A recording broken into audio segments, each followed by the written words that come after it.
যশোরের বিখ্যাত খাবার হলো নারকেলের দুধ দিয়ে আমড়া। যেহেতু আমড়াটা ডিম দিয়ে রান্না হবে, তো ডিমগুলো প্রথমে ভেজে নিচ্ছি। এরপর দিয়ে দিচ্ছি পেঁয়াজ। পেঁয়াজগুলো ভালো মতো ভেজে নিচ্ছি। তারপর দেওয়া হলো রসুন বাটা।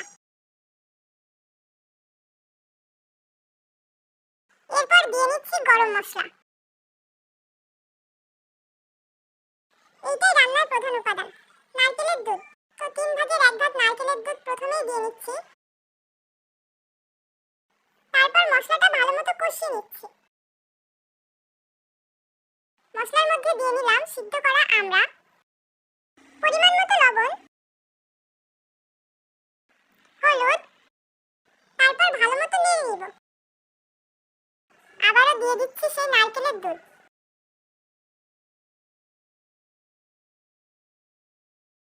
তারপর দিলাম জিরা গুঁড়ো।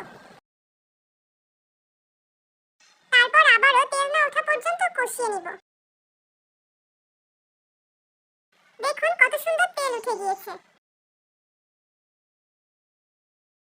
তারপর বাকি নারকেলের দুধটুকু দিয়ে দিব। এরপর ডিমগুলো দিয়ে দিব।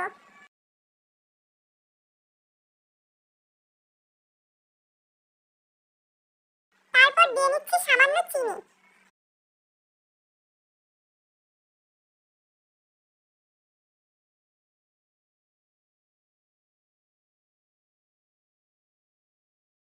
তৈরি হয়ে গেল আমাদের বিখ্যাত আমড়া রান্না।